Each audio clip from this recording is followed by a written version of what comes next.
Bienvenidos una tarde más a las tertulias de Periodista Digital en colaboración con Culturamas. Hoy tenemos a dos críticos de cine, como son Carlos Tejeda, buenas tardes. Buenas tardes. E Hilario J. Rodríguez, buenas tardes. Hola, ¿qué tal? Buenas tardes. Vienen a hablarnos de la obra que han coordinado y dirigido entre los dos, junto con otros 33 colaboradores, si no me equivoco, que es Cine 21, Directores y Direcciones.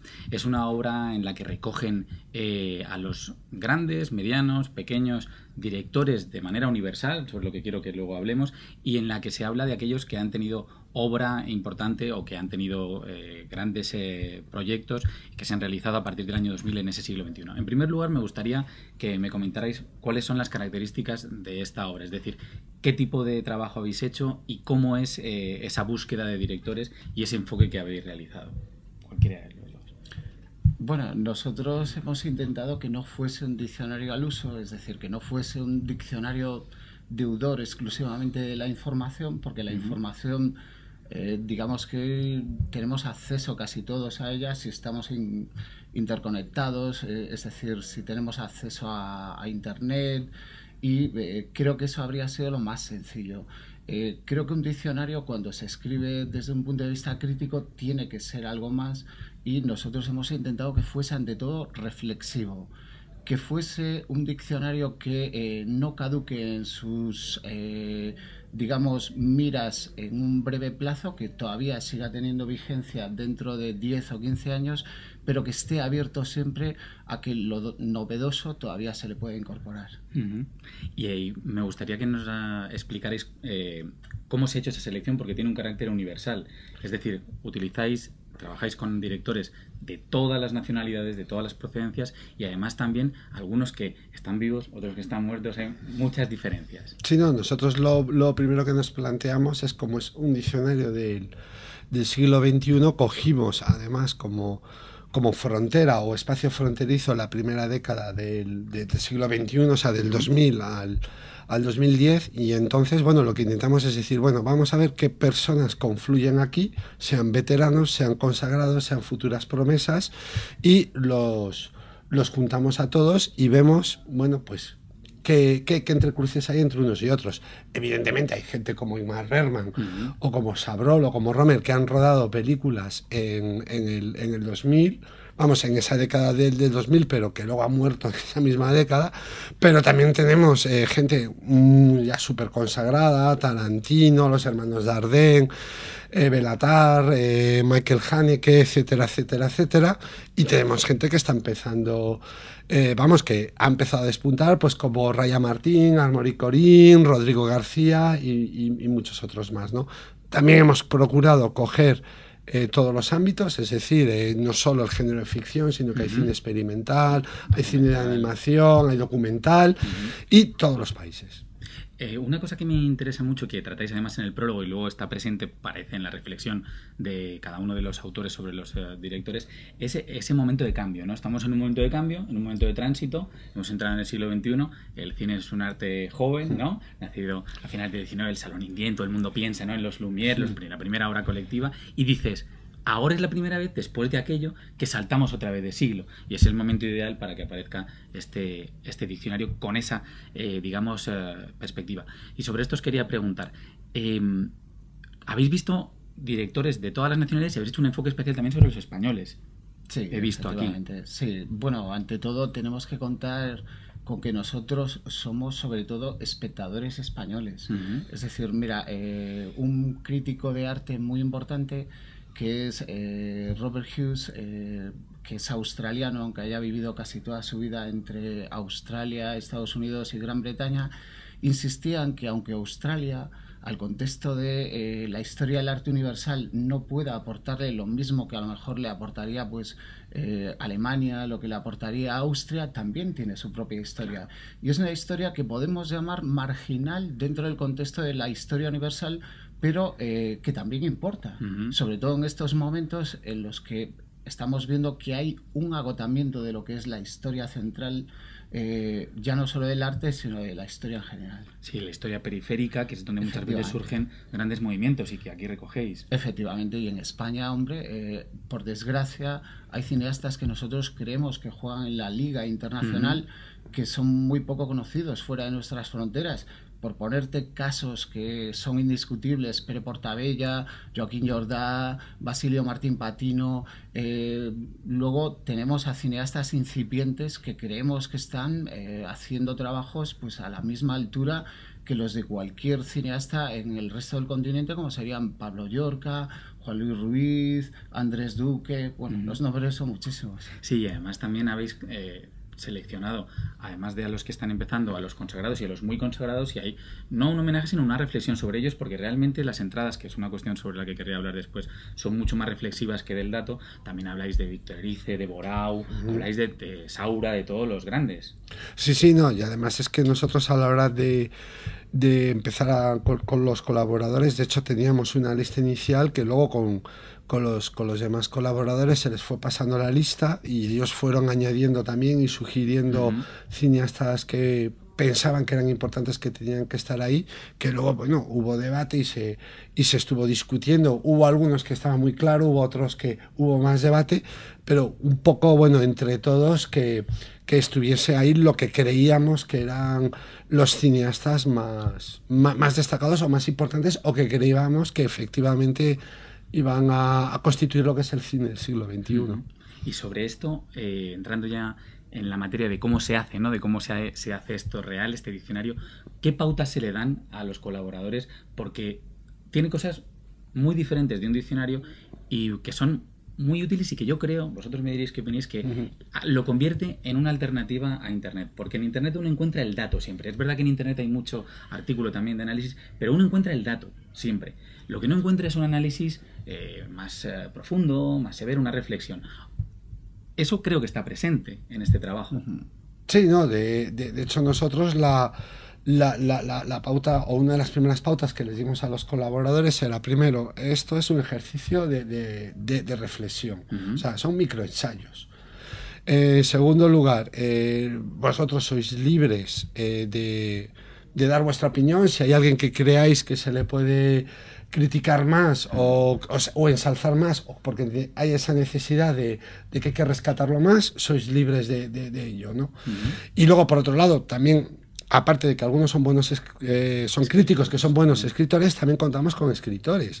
Y también les dijimos, oye, queremos también tener un carácter literario, porque este libro, aparte de ser una herramienta de consulta, no solo para la universidad, sino para cualquier persona que se quiera, bueno, pues acercar al tema del cine, sino que sea también un libro de lectura. Desde luego, ¿no? Y se consigue. Yo os comentaba fuera de micro que hay muchos casos, pero a mí uno que me ha llamado especialmente la atención es la entrada de Paul Newman como director, porque ahí abiertamente se dice, mucha gente primero no conoce, es decir, no conoce a Paul Newman como director, y segundo, tienen que pasar sus obras a la posteridad, si no, ¿y por qué? Ese carácter reflexivo no suele ser el del canon académico en los diccionarios y resulta muy atractivo. Sí, hombre, nosotros ante todo con lo que queríamos enfrentarnos es con un hecho. En general se suele dar por supuesto que si tienes una cierta edad, pongamos de 40 años en adelante, serás más capaz de entender pues la obra de cineastas surgidos a partir de los años 60 que si tienes 20. A mí eso me parece que es erróneo. Vamos, no tiene por qué darse eso como un axioma. Entonces lo que intentábamos era que hubiese una variación generacional, que hubiese una diversidad, sobre todo chicos, chicas, gente proveniente del mundo de la crítica cinematográfica, pero también de sus periferias, como son la filosofía, como son la historia, para que el cine y sobre todo el análisis del cine se enriqueciese no solo a partir de puntos de vista diferentes, sino de disciplinas diferentes. Y desde luego es muy valiente porque no tenéis miedo, cosa que por otro lado yo creo que es muy enriquecedor, a polemizar. Es decir, eso está presente. Uno lee determinadas entradas y el análisis reflexivo y profundo está ahí, pero desde un primer momento entiende cuál es la declaración de intenciones, que quiero que hablemos de ella, que es la jerarquía de los espacios. A quién se le da más espacio y a quién menos. Tiene una gran lógica que yo comparto, pero que seguro que hay quien no comparte. Claro. Sí, no, os lo dejo, eso creo que es importante. De hecho, si lo has observado ya por la propia portada, que además fue un elemento que además estuvimos hablando y hablando con la editorial, sí teníamos claro que queríamos algo que fuese provocador y algo que que incitase, que estimulase, ¿no? Y siempre hubo, desde el primer momento estuvo claro que independientemente de las opiniones que ejerciese cada colaborador, el tema era crear debate. Y de hecho el debate hubo interno entre nosotros, porque hubo cantidad de veces durante el proceso de por qué metemos a este no, y de discutir, de convencernos los unos a los otros. Es decir, que debate hubo mucho. Eso era enriquecedor, desde luego, y desde luego ahí lo lanzamos. Y nosotros además somos conscientes perfectamente de que habrá gente que diga, ¿y por qué sale este y no sale ese otro? Somos conscientes. Incluso además, ¿por qué aquí sale menganito y de repente en el texto se le zumba, o al revés? ¿Por qué se ensalza a este otro que no es para tanto? Pero eso es un poco el objetivo. Ese es el ejercicio, desde luego. Y además todo eso apoyado en que cada uno de los que hacen los ensayos de las entradas tiene que decir 2 obras o 3 o una, incluso las más significativas de la filmografía, porque no están las filmografías completas, cosa que también creo que es un acierto. Y luego hay referencias que son muy novedosas y no se suelen utilizar, de internet y de obras bibliográficas al final de cada entrada, cosa que me parece muy buena, porque te permite tener esos nexos, ¿no? Esos hipervínculos para llegar a otro sitio. Sí, un poco es sacar del contexto de lo que normalmente entendemos como un libro al objeto libro. Es decir, por una parte tenemos pues el objeto al que estábamos acostumbrados hasta ahora, pero por otra parte una red de conexiones que además se amplifican con una página, un muro que hemos abierto en Facebook, donde todos los días pues colgamos películas, sí. Hoy Dennis Hopper, efectivamente. Hopper,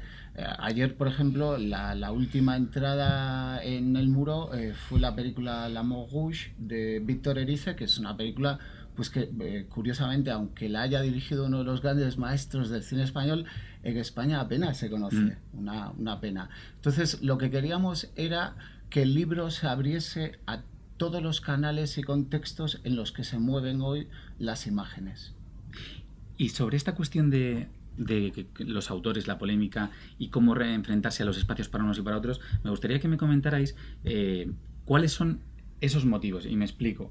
Los motivos son el carácter autoral, es decir, que sea un autor que tenga unas grandes diferencias con otros, porque algunos son un poquito más comerciales y tienen menor espacio, cosa que yo también creo que es enriquecedora, o la función estética, la diferencia entre la obra previa y la obra después del 2000. ¿Qué es lo que os ha llevado a ampliar unos y a reducir otros? ¿Cuál es la línea maestra? Hombre, son varias cosas. Realmente la palabra clave era impacto. Es decir, que ese cineasta con su obra o alguna película incluso hubiese tenido un impacto. Ese impacto puede ser comercial, ese puede ser estético, puede ser a nivel narrativo, puede ser, en fin, infinidad de cosas, pero obras que hayan tenido impacto. Básicamente es por lo que nos hemos guiado. Hombre, hay cineastas que evidentemente tienen una obra considerable y eso no ofrece ninguna duda, y hay cineastas que, aunque tengan una obra discreta, pero de repente hay un título que efectivamente de alguna manera ha significado un cambio a nivel conceptual, a nivel social, a nivel comercial de lo que sucedió. Te pongo un ejemplo: Adrian Lyne con 9 semanas y media. O sea, es un cineasta está ahí en el diccionario, es de una filmografía muy discreta, pero 9 semanas y media, aunque ahora nos parezca anticuada, pero sí supuso un cambio estético, incluso, me apuro a decir, conceptual, en la manera de lo que es sobre todo la representación. Y cómo hay ocasiones también, creo, he querido ver yo también, pero creo que está presente, que se eligen directores que representan tendencias actuales de lo que está ocurriendo, es decir, de la representación de nuestra realidad. Uno de ellos que a mí me gusta mucho además es Fatih Akin, cuando hablas de Contra la pared, de Al otro lado. Son obras que reflejan esos movimientos migratorios y esas faltas de raigambre, ¿no?, que estamos viendo en la actualidad. Sí. Bueno, en el caso de Fatih Akin me encanta que lo traigas a colación, porque a mí Fatih Akin siempre me recuerda a su equivalencia posible dentro del marco de la literatura, que sería Orhan Pamuk, que cuando gana el premio Nobel, su discurso de aceptación del premio Nobel se titula La maleta de mi padre, y en él establece cómo, desde muy pequeño, al comparar las obras de la literatura clásica turca, es decir, de su cultura, se ve empequeñecido ante las obras clásicas de la literatura occidental, es decir, ante los Stendhal, ante los Flaubert, ante los Cervantes. Y él entonces llega a una conclusión y dice que es cierto que es algo que decíamos antes cuando hablábamos sobre Robert Hughes y sobre el arte australiano, es cierto que esas culturas periféricas es posible que no tengan el poder central o la capacidad de captación de atención que puedan llegar a tener las películas norteamericanas, pero también tienen algo que añadirle a los discursos que hasta ahora nos han sostenido, y es muy posible que en el futuro esos discursos periféricos ocupen un lugar central. De hecho, nosotros creemos que el cine del siglo XXI podría arrancar en 1991, cuando aquí recogemos la primera película importante y que se estrena ya en cines comerciales de Abbas Kiarostami, que es A través de los olivos, y de repente descubrimos que en un régimen que nosotros creemos que está cerrado a Occidente, se hacen unas películas con una visión humanista que no habíamos visto en muchos años. Desde luego. Me ha gustado muchísimo del diccionario.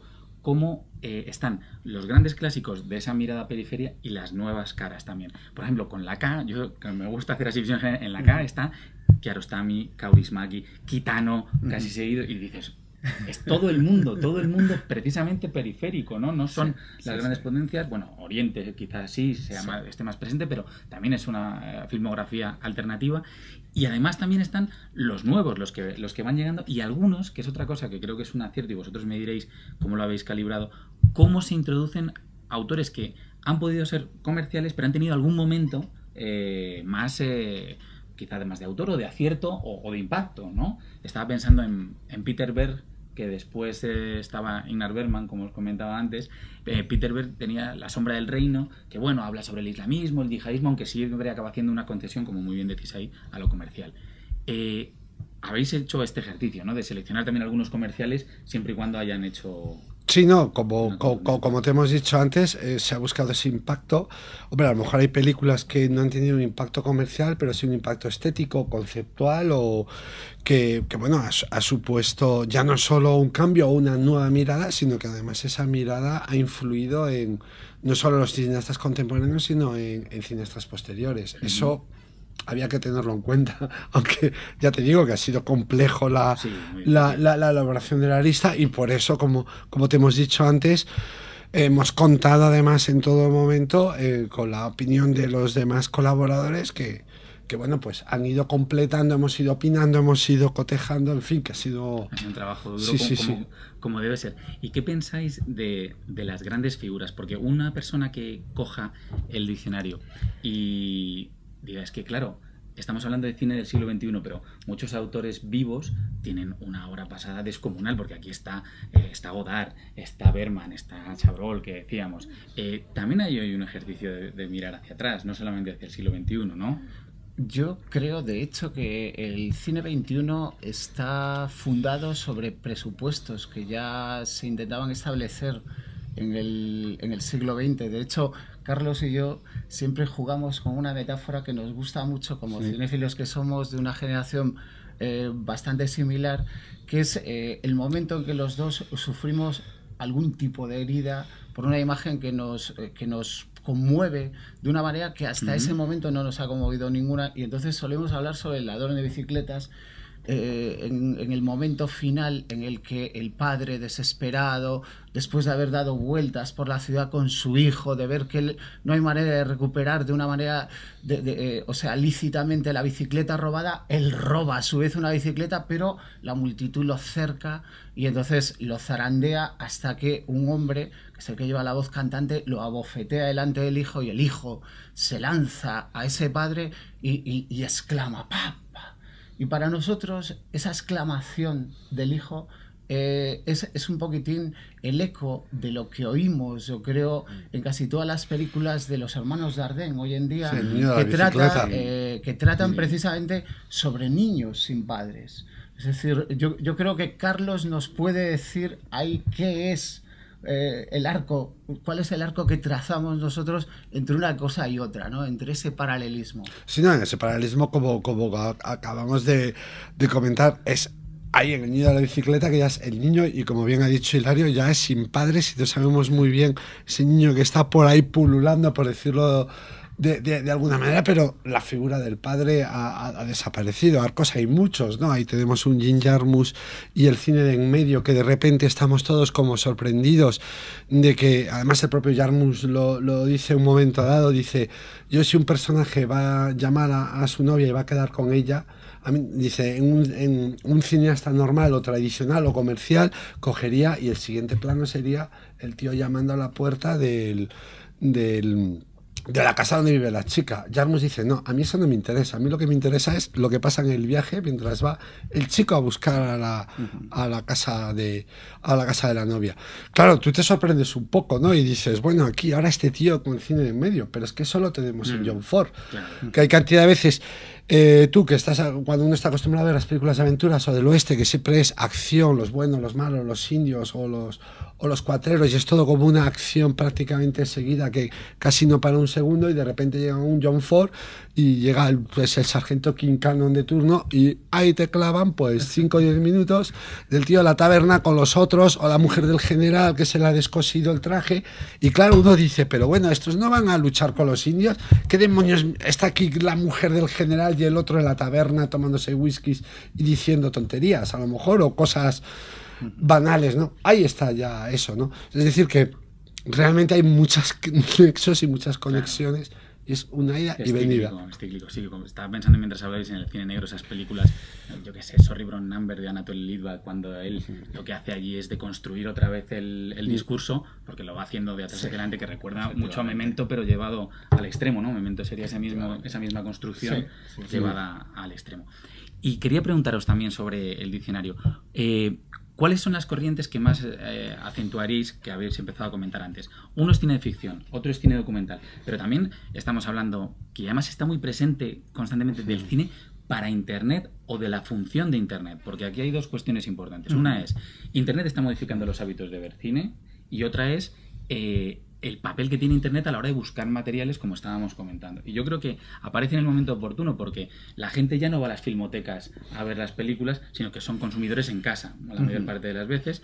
Y además, cuando buscan información, no siempre van a los grandes tochos de cine, sino que van rápidamente a alguna de las bases de datos que hay en Internet. Y aquí juega un papel importante vuestro diccionario. Efectivamente, nosotros intentamos recoger, digamos, el trabajo de quienes cimentaron nuestra noción de lo que hoy sería el cine a través de la red, que son cineastas que trabajaban en un formato que se podría llamar ensayo fílmico. Lo que estaban intentando es trabajar a partir de collage. Es decir, hay una buena parte del cine de Internet que se nutre del cine que ya hay en Internet. Entonces, es un cine que no necesita producir imágenes nuevas, sino que recicla imágenes ya existentes. Esto obviamente pues se refleja en muchas entradas de cineastas como Adam Curtis, que es un director de series de televisión que nos vuelve locos, pero que aquí en España todavía no ha estrenado ninguna de sus series, pero bueno, son míticas, las conocemos prácticamente todos. Y directores como Craig Baldwin, bueno, hay una larga lista, pero incluso algunos directores de cine comercial, se me ocurre, por ejemplo, Oliver Stone, en una película como Asesinos Natos, ya utiliza algunos de los mecanismos que ahora perfilan un poquitín lo que sería el cine a través de la red. Ese cine que nosotros llamamos cine de DJs, cine de mezcladores visuales. Qué bueno, sí, porque además ese es el trabajo, ¿no? Que tiene que ver con eso que se decía incluso en una época de Tony Scott, de los videocliperos, ¿no? Que van juntando siempre materiales, que ahí puede haber otro tipo de mensajes. Un grandísimo director. Ahora que lo mencionas, tendríamos que haberlo mencionado también antes, porque es cierto, Tony Scott es otro de los grandes recicladores que ha habido en el último cine comercial, y lamentamos, aunque no era uno de nuestros directores favoritos, pero nos gustaban sus películas y lamentamos muchísimo su pérdida. Es que ese es el trabajo, yo creo que está muy bien recogido aquí, que es, independientemente de corrientes, todo aquello que ha tenido, como tú señalabas bien, un impacto, o todo aquello que está tocando y pegando a la realidad en esta primera década del siglo XXI, ha quedado recogido.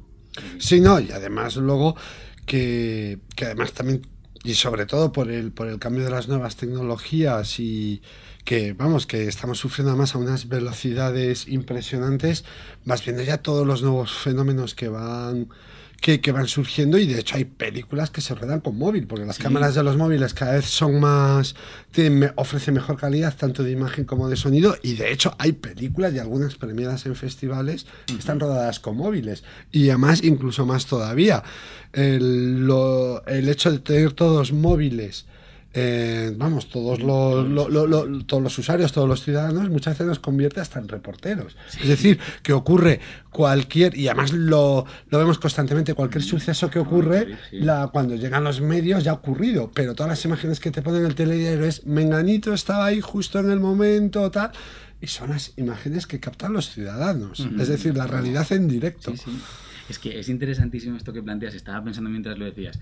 Cuando Sidney Lumet hizo Antes de que el diablo sepa que has muerto, que la hizo en formato digital, Sidney Lumet hace cine en formato digital, y ahora la última actualidad son los atentados famosos de Londres y los viandantes que grabaron cómo degollaban a un personaje, que es exactamente lo que estabas diciendo tú. Y eso en estos pocos años. ¿Hasta dónde llegaremos, no? Estamos en un... Hombre, nosotros lo que queremos es construir a través de la obra la necesidad de recuperar una imagen fundacional que podría ser la imagen de ese padre desaparecido, del ladrón de bicicletas, ese padre que ya no está en las películas de los hermanos Dardenne, porque uno de los grandes problemas que observamos en casi todo el cine del siglo XXI es un problema identitario. Es decir, ¿quiénes somos? ¿Qué son estas imágenes? ¿Son reales? ¿Son ficticias? Mira, una de las... yo creo que uno de los acontecimientos que más nos han afectado a todos en este nuevo milenio fueron los atentados que sufrió Nueva York el 11 de septiembre de 2001, cuando curiosamente yo trabajaba en Chicago, y a la hora en que tuvieron lugar los atentados, que eran las 9:10 en Estados Unidos, en Chicago, recuerdo que regresaba a la sala de profesores para prepararme para mi primera clase, cuando me encontré en el pasillo derrumbado a un compañero que me dijo: las Torres Gemelas acaban de ser atacadas y se han desplomado. Y yo me reí de él y pensé, eso es falso. No se lo dije, pero cuando entré en la sala de profesores y vi a todos mis compañeros en torno a un monitor de televisión que teníamos viendo aquellas imágenes que yo también vi, dije, Dios mío, es cierto. Entonces, esa sensación de extrañeza ante lo que antes creíamos que era imposible, esa sensación de extrañeza que te produce el creer o el que te hagan creer que todo es posible, ha provocado un seísmo en el mundo del cine. No, y además aquí en España, que yo estaba viendo el telediario, curiosamente, es que el segundo avión lo vimos en directo, porque estaba en el telediario, estaban diciendo se ha estrellado un avión, y según lo están diciendo, presencias en directo como se estrella el segundo avión, y ya aquello es como, ¿qué es esto? Y además, claro, estás escuchando al locutor, ¿qué es esto? O sea... Sí. ¿Qué ha pasado? Claro, o sea, que ves que hasta el propio locutor o el propio informador, la noticia le está adelantando. Esto se puede ver en una película como United 93, que realmente es una película sobre la pérdida del control. Es decir, ya no una película sobre el triste cuarto avión en el que todos sus pasajeros mueren, sino sobre qué pasa en una torre de control cuando se pierde el control. ¿Qué pasa en Estados Unidos cuando la gente que cree que sabe hacia dónde va cada uno de los aviones que sobrevuela su espacio aéreo, dónde van a aterrizar, a qué hora lo harán, dónde hay espacios con turbulencias, etcétera, de repente deja de saberlo todo? Es estremecedor. Y claro, yo recuerdo el momento, precisamente ese segundo impacto, porque el primero, claro, fue en retrospectiva. Claro. Era en diferido. Pero es que el segundo se quedan todos allí diciendo, esto no es posible. Claro, todo ese impacto es la pulsión realmente del cine. Es un arte contemporáneo que recoge todas estas inquietudes, ¿no? Y todos estos problemas. Bueno, chicos, es un gusto hablar con vosotros. Vamos a ir cerrando aquí la entrevista. Muchísimas gracias por estar aquí. Gracias a ti. Gracias a ti. Un placer hablar con vosotros. Y bueno, para todos nuestros espectadores, Cine 21, no se lo pierdan, por favor. Muchas gracias.